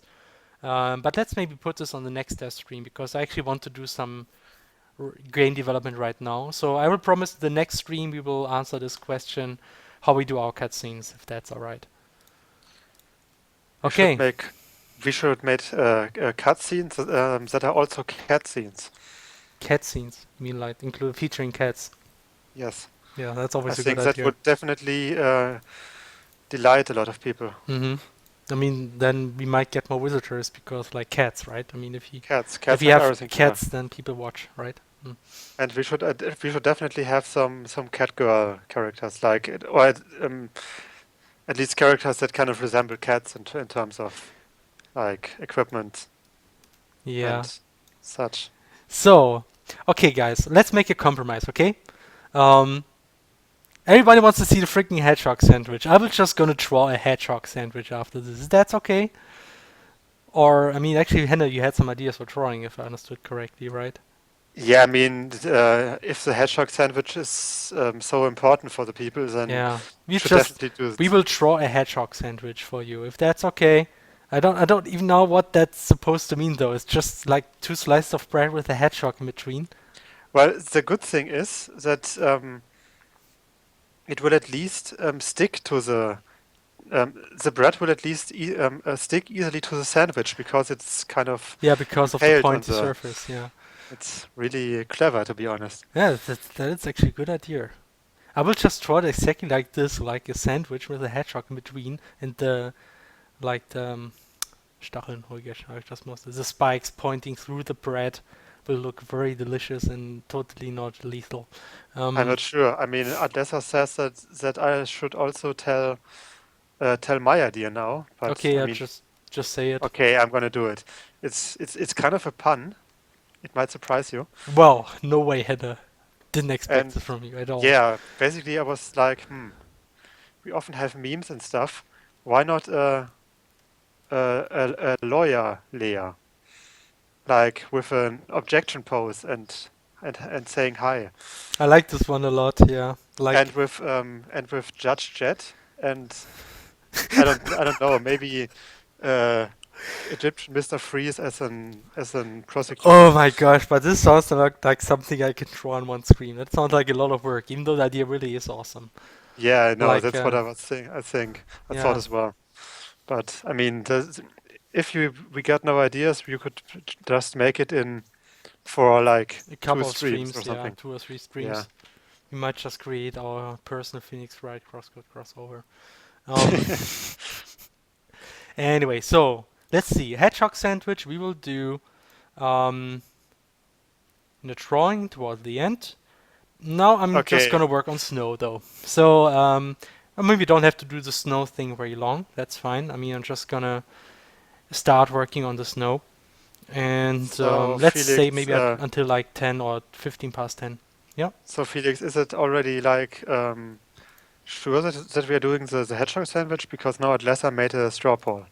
Oh, But I mean, I don't care. I mean, it would Well, be a nice it's for fine. It's fine. We're just gonna start with the snow, and then we will see which one people would like to see more. If now everybody wants to see a lawyer layer, we can start doing this. But we'll probably not. I will not be able to fix this today. I mean, not the full extent you just described. Um, maybe just Leia and not the judge or something. I yeah, don't we can know. start with Leia pointing a finger. Leia in the suit would be nice, though. Yes. Okay. All right. We are gonna do sprite art now. Luckily, I still have a nice file prepared for this, but I Yay. haven't been using it for some time, so it's gone. No, here it is. Okay. Um, yeah, is this a complete? Somehow looks incomplete. No, it's here, this one. Okay. Look, it's Bergen Trail. We got already some snow lying around here. It's this year. It looks pretty basic. So let's create some basic color for the snow and some transition to the basic ground. What doesn't look too great is actually the transition from the snow to the cliff. And the reason is very simple. I just added the snow below the cliff graphics. And actually now I should probably add this to be above the cliff. And then Felix, just modify this. Felix. Yeah, Red alarm, red alarm. The you're not giving us proper picture. yeah. Oh my gosh. Yes. Oh, I really suck Felix, at this. I'm sorry, guys. Felix, please. Thank you, thank you. I mean, Yes. I've been showing stuff on the screen probably for some time now. But I think you haven't shown anything important in the I last. was just describing what kind of graphics Algon did, and I showed. Ah, god damn it. Okay, whatever. You know, like I'm we need I somebody who myself takes didn't care really. of this instead of me because I'm too stupid. Yeah, it Yeah. happens. I mean, I myself wasn't able to see it anyway because, or rather, I would have been, but I thought that my screen wasn't. My stream was Yeah, just that's actually lagging. we need some way for Atlasso to auto poke me if that happens. Some kind of Yeah. way to play an annoying sound effect so I can like an alarm clock and then I can correct this. Yeah, Yep. redo everything for the past 20 minutes. Look, this mouse here, it was sprited by Tina. This guy Yes, here, this it was mouse. sprited by T3. This box was probably sprited by me. And all the effects that I didn't show anyway were sprited by T3, and the cargo crab actually didn't show anything all that much anyway. So Yeah. never mind. Guys, it's sprite art. Look here. Again, so this is Bergen Trail. This is not the foot. This is not really the chipset. This one here, this area here is the chipset. All the other stuff you see here is just essentially testing ground where I just use the tiles to see how they seem in context. And I started working with snow. As you can see, it's just a basic auto tile. It's just a snow on the basic ground. And the first thing I plan to improve is this transition to the cliff here. The idea is that right now it just looks like the cliff is put on top of the snow, because that's exactly what happened. I just put the cliff on top of the snow. And then the first thing I'm going to do is just put the snow above the cliff, and then I'm just going to edit. So this snow is nicely, there's a nice transition with snow like bumping up, or how you say, there's some small pieces of snow falling between the cliffs and stuff like this. Hmm. I think that would just improve the whole visual appearance of this a lot. So that's the plan now. Actually, now I'm gonna start spriting, so I will do less talking. Less talking, more spriting. So maybe Hende can now talk about questions and I can. do some puns. I don't know. This thing you do. What's wait a second, give me a second, and kind of, and I need a minute. God damn it! You can't just tell me to make puns. It's Why? That's what you do all the time, right? But you yeah, can. but it needs to come naturally. Well, if you don't do any puns, at least maybe answer some questions or mention some questions if there are any. There are none. Oh, So too bad. well, Then oh, there's something exciting in the. We can't see it. I told him change screen, show it. what? But I I did. think we We did, right? I mean, it seems like I'm broadcasting the snow. Yeah, I know that was a joke because we Oh yeah, that it happened it was before. said like Oh, I see.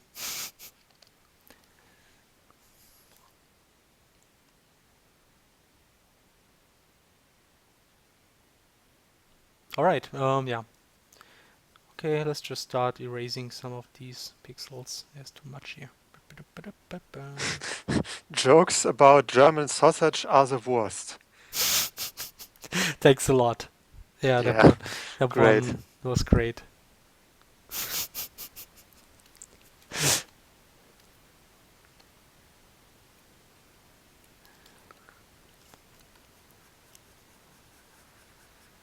Oh God, we have deleted messages again. Oh no, I wonder What? what they were about. I'm not sure. Probably Maybe nothing about tree like, related, I guess about pornographic things or like brutal murder or even worse things. or even worse things. Definitely worse things. Yeah.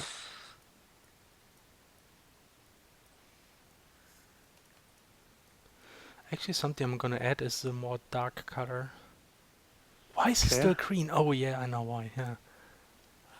Actually, originally the snow looked like this. It was actually green, and but then Tina notified me that your snow is actually green. Then I made it blue. Well, I mean, It's it's like amazing. Waldmeister snow. To be frank, I actually copied that green snow from Seiken Densetsu. Don't ask why. Felix, Not please. I didn't copy the tile, just the colors. Yeah, I know, I know. Just we don't copy like entire tiles. It would be a bit That would be like an crazy. RPG maker. Yes, we're not. I mean, we kind of outgrew that practice, Yeah. mostly at least.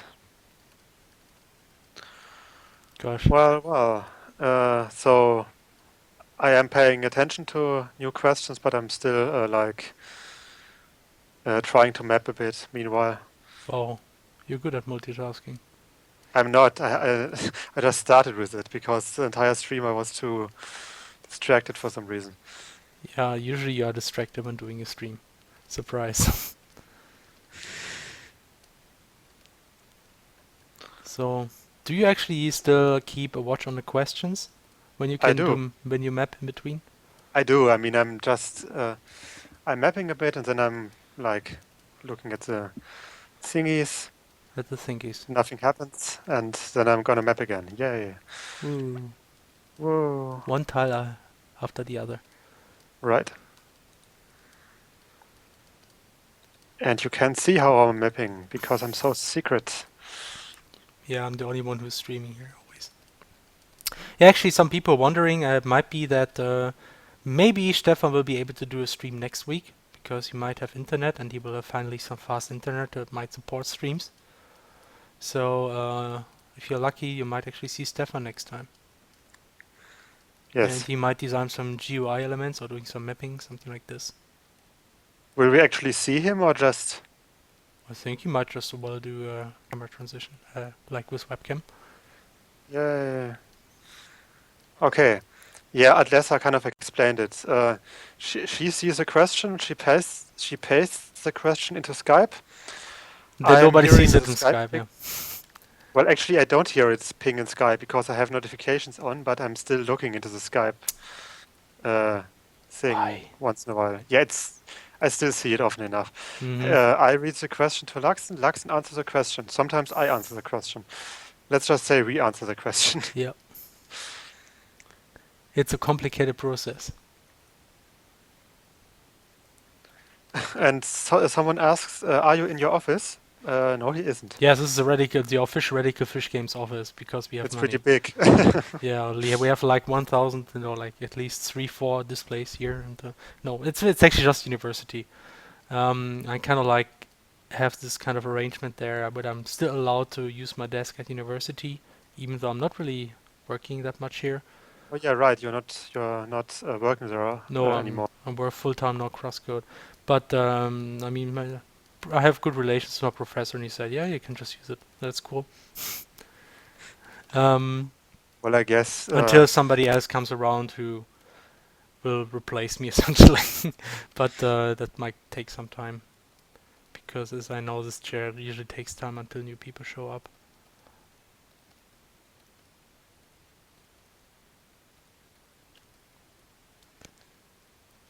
Are you German? Ja, wir sind die Germans. We are the Germans, so okay. Why is this not? Oh god damn it! Photoshop is always randomly copying layers. I don't. Actually, two times? Are you serious? Oh god damn it! Look at this. Why? 4 times! I just copied this layer 4 times. What? I don't know. But you should know there's only one layer. Yeah. Right, there is a question. I guess Adlessa didn't see it because it didn't have a question mark. Are you going for VU? And greetings from Hessen. Well, VU is, we didn't reach the VU stretch goal, so it's not guaranteed, but it might still be possible because the VU has is actually much easier to port.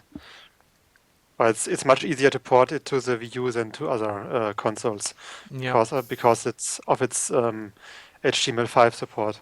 Yep, exactly. So we might still bring it to the VU. Oh, and he said the question again. So will this game only be available for PC? Guys! Yeah. I Yes. really copy it. I now know why it happens. I'm really horrible with hotkeys. I just realized that when I can press Ctrl J, I just copy the layer. And I'm really bad at hotkeys, yeah. Like Yep. this, I always have to press Ctrl H to hide and show the grid. I very often press Ctrl G, where I just group the layer, or just press Ctrl J to copy the layer. That's what happens all the time. Yeah. Yeah, wish I would be better in that with that. There was an interesting question. How did you guys discover CrossCode? I made it. Oh wow, it's easy. Yeah, No, I think I it's guess. for What the do you mean? viewers. That's for the viewers, yeah, sure. Yeah. Hey, I found a bug. When you're at floor 2 on the boat, oh yeah, I think I know the bug. If you step up behind the captain and the other girl and try to talk to the girl, like Carla, you get stuck. I think I've heard from about the bug already. Okay, I don't know this one actually. That's interesting. Really, I've heard about that bug. It's like basically you are when you. I think it's when you're in the kitchen and you talk and Carla and the captain are like talking and you go behind the captain. I think on the desk or something. Okay. Not the desk, like something that's like south of the captain, and then talk to them. You get stuck when the Okay, scene interesting. starts. Yeah, like Nemika told me, I think. Oh, okay. I thought you knew about it already, No, but I kinda think it missed should that be. one. It's on the counter, right? It should be rather easy to fix. I might actually do it in the Okay. in the editor. Yeah, it's kind of like the downside of having these kind of dynamic transitions from moving to Yeah. cutscenes. There's always I a risk think that it people would. get stuck. I think it would be the easiest way would be like that Leah is forced to go around somehow. Yeah, it's kind of difficult to query positions right now. That's something we still need to implement. It's actually not difficult to implement. Yeah, okay. It's not a game breaker because you can wriggle around it, but it's weird. Okay. Yeah, I will take a look at it, how it works. So, man, this map will be so beautiful. You won't believe it.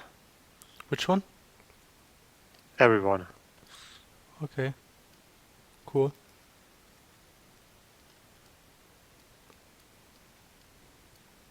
Hmm.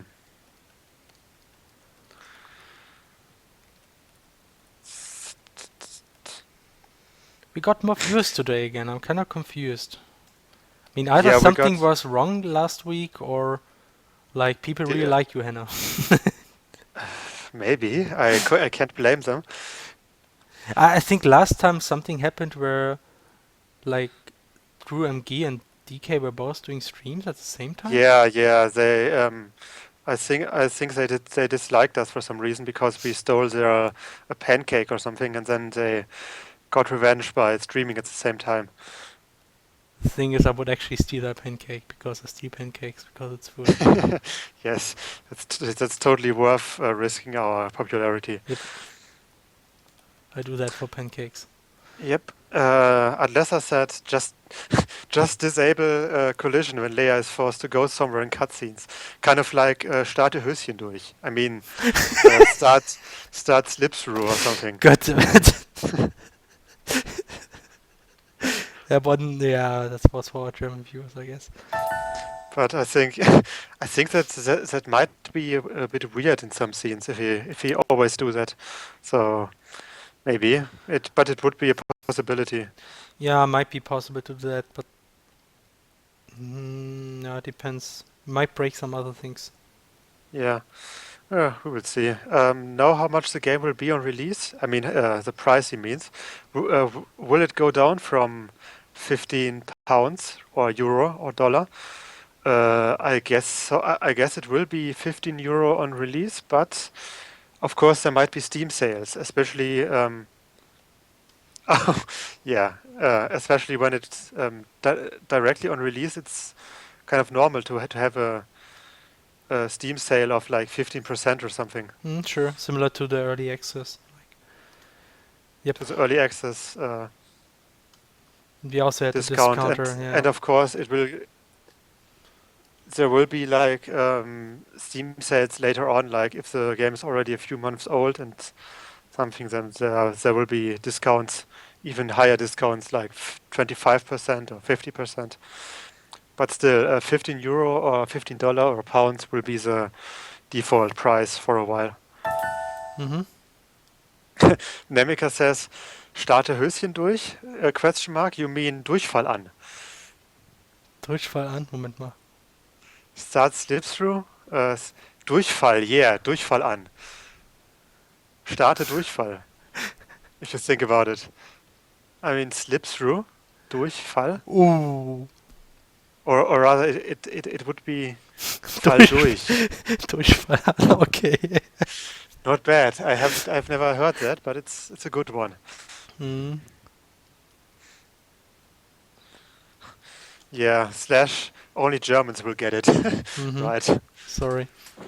It's kind of like if you translate a pain in the ass as you're a du bist ein Schmerz im Arsch. This one is great. Yeah. Ah, yeah.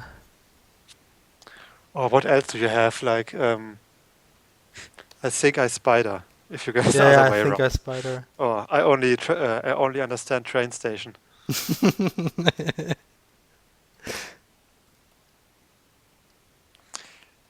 Oh, really?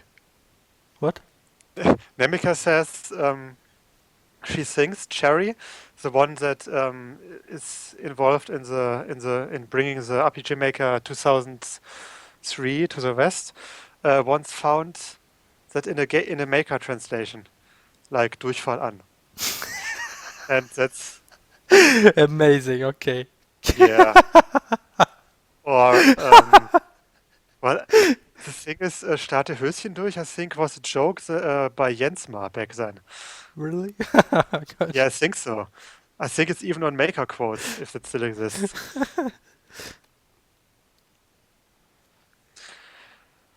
But give me a second. I'm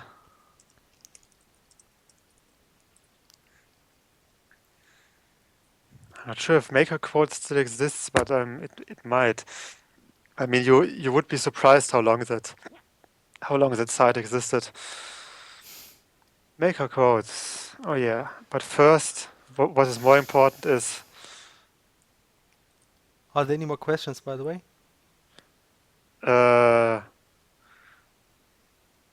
No, don't think so. My lovely Mr. Singing Club. Mein lieber Herr Gesangsverein. Amazing. Oh yeah, I love this. Doing these kind of... I think I spider, yeah. Sorry, my English is under all pick. not the yellow of the egg. But of course, extremely important for us is now butter by the fishes. Hmm. I think that's something that's another idea for a sketch you might make in future. Actually, that's something I would like to do for a certain character in our game, that you just use these kind of German sayings directly translated into English. Yeah, That would right. be That's awesome. great. We should do that. But So, later, once that character has a design and was already presented to the public, mm, you could use him or her as a for a sketch for the stream, and mhm. then make him smear butter over the radical fish because he's now doing butter by the fishes. Okay. Holla the wood fairy. God damn it. Oh and god. and and something for Herr Decay. I'm Fox Devils Wild. Yes, that one is also great. He could make it I'm Fox Dragons Wild. That would Oh yeah, man, this should be a new catchphrase. that's pretty amazing. I think Look, my pick, DK, we just found a new catchphrase for you. but he's not listening. But maybe DK or Nemika could tell him. Yeah. You mean DK? Could tell him? No, not DK. MG could tell DK. Yeah.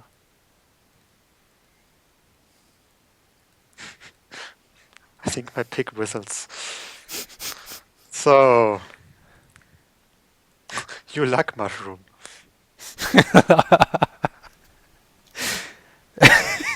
DK is never listening. Oh crap. Okay.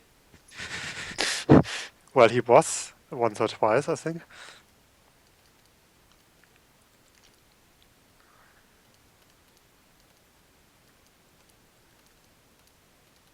Hmm. Yeah, it's sausage. It's all sausage to me. Mhm. Es ist mir Wurst.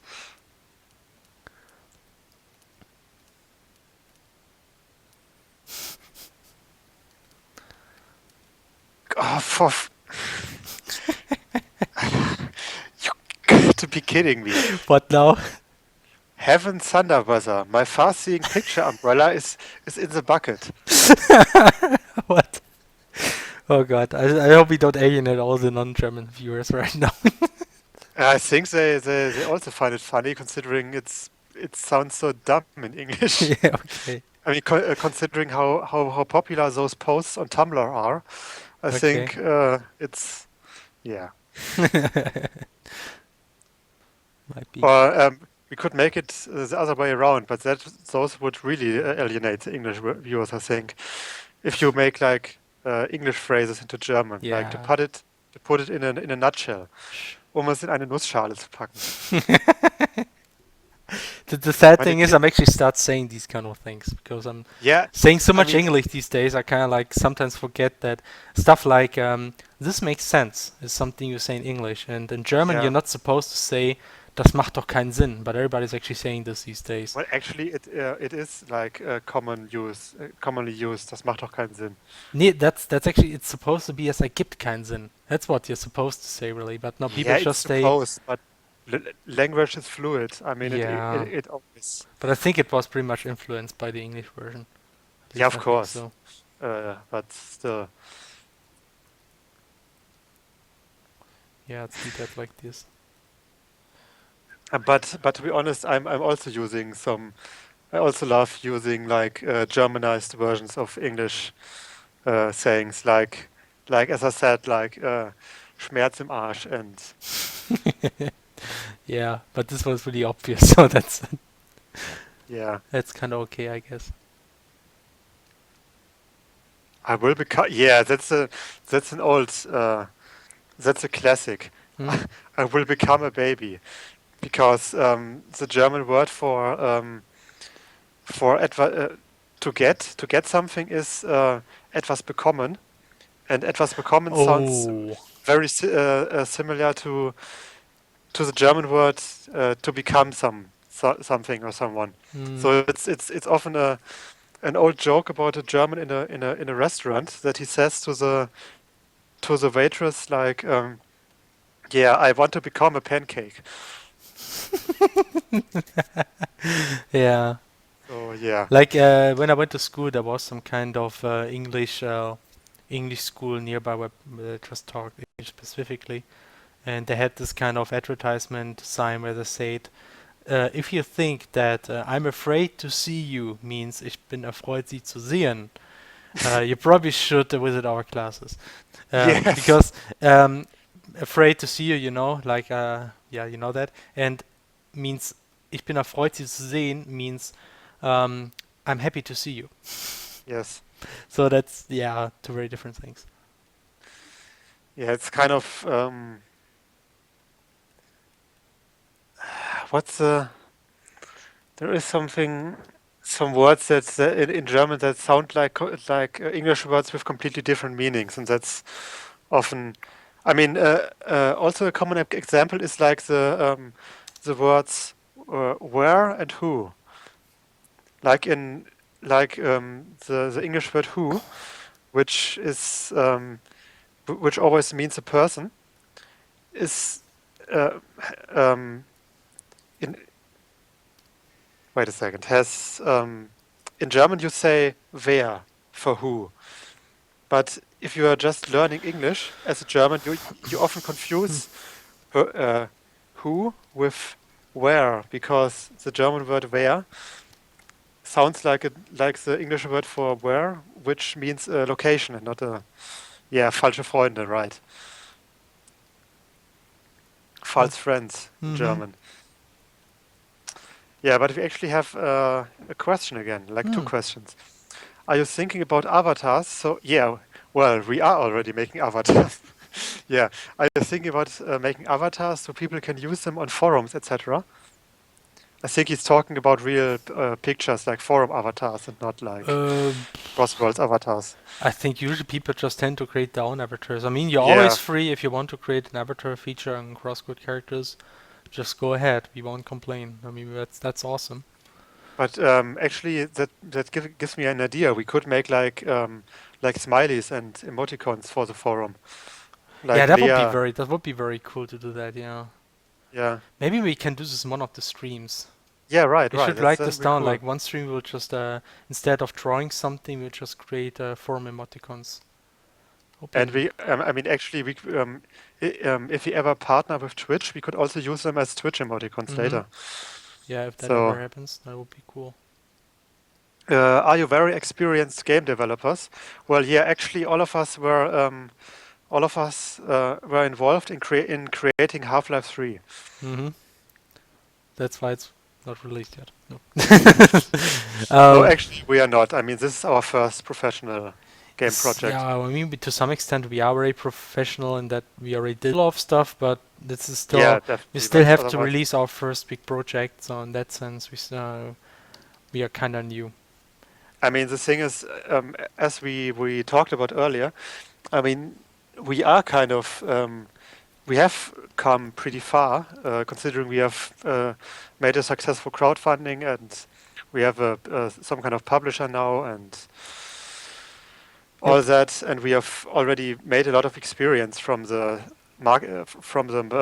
marketing perspective, for example, while doing the Mm, crowdfunding and stuff.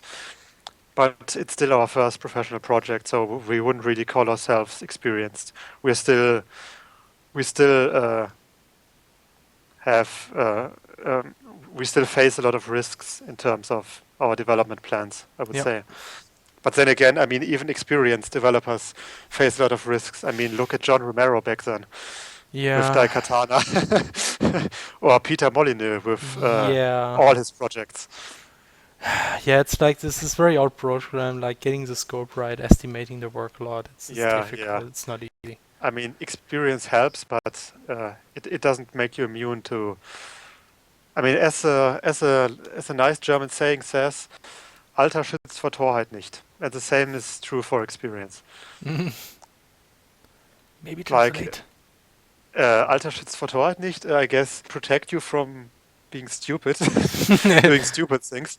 And the same is true for experience. I mean, experience is nice and stuff, but I mean, I mean, it's like experience what you get when you're getting older. Yeah. sometimes, I mean, there is a term in in German, and I think it's also in English, I would say. It's called Betriebsblindheit. Like Mm. if you're too experienced and too used to certain things, then you get blind to to innovation and blind to certain risks that you don't take seriously because you think, well, I'm experienced, I've done this and this, but you haven't. Mm. But you might have overlooked how things changed, like how your personal situation changed, how your funding changed, how the market changed, of course, Yeah. how the taste of the taste of your market changed, your customer Mm. group changed. No, that's industrial blindness. Yeah, that sounds about right. And I guess that's all for that question, right? I mean, you could. That's one of those questions that you could, like, talk a lot about, like on marketing as a whole and on Oh yeah. project Oh organization. yeah. But I rather talk about technical stuff though, because there I can yeah, and feel that game I design that I stuff. know my stuff. Uh, so did you guys meet at university and decided to work on this together? Actually, no. We know each other from the RPG Maker community. Yeah. Actually, that's not really related to my university work at all. Unfortunately, the only thing I really did is do a lot of web technology stuff at my university, but Yeah, yeah. this is more or less a private project, which kind of makes it also a bit difficult to set up the company because, I mean, there's a lot of support you get from Germany, but that's mostly when you do it in relation to your studies, which I Yeah, don't right. really. It's kind of difficult to do these kind of game development things when you just study normal computer science. Anyway, and so this we just met privately and started this project privately while I was trying to do my PhD anyway. And now I just stopped doing my PhD and do this here full time. And but since I have a cool professor, I can still sit here and do my work. So yeah. Yeah, that's uh, and in terms of those support things, I mean, if we did it wrong, we would look stupid out of the laundry. I Great, just Hannah. wanted to use that stupid thing. No, Great, whatever. great. Damika has a question. Since you were talking about avatars, when are you going to start on the Becker NPCs? Later, much later. Yeah. So But that unfortunately, reminds me. Yeah, yeah. go ahead, go No, ahead. no, no. It's just say No, go ahead. Ladies first. thanks. And so the thing is that, yeah, I mean, first you have to create some content of the game. That's important. So we will do the NPCs. That's what we promised. And but for now, we just have to get the basic content of the game somehow done Yeah. because we have to kind of like try to make better estimates how long it will take us to finish the game.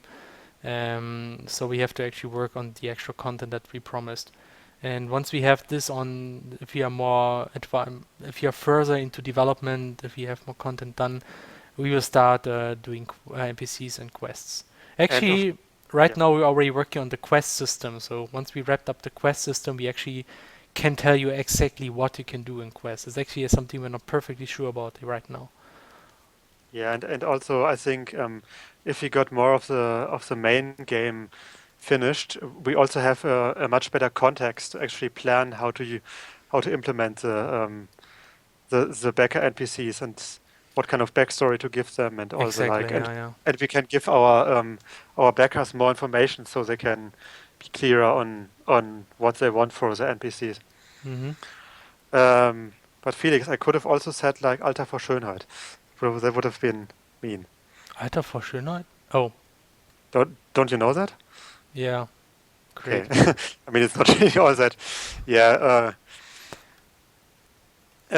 But that kind of reminds me. We sh- we should actually do the like the raffle in the next time. I think before we forget. The last minute heroes. Oh my Yeah, the gosh. last minute you the raffle We because should that's finally do this. Yeah, I almost forgot about yeah. this. I mean, no worries. You still By got your pledges, so we can still do it.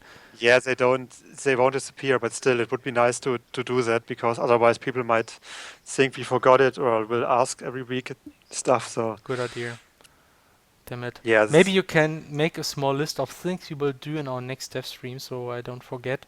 Just like write down, create small smileys for the forum and Uh, do the last minute hero thing. where should I do that? Wait a second. Just in Like some it. text document that you can send me later. God damn it. That's so. I need to do it. Okay, I will do it.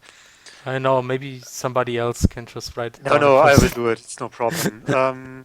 I can't do to-do lists right now. I'm spriting. Yeah, it's okay. I will do it. I'm just gonna open it real quick. I'm very, very bad at remembering these kind of things. So, whoa, what, why is it a smash?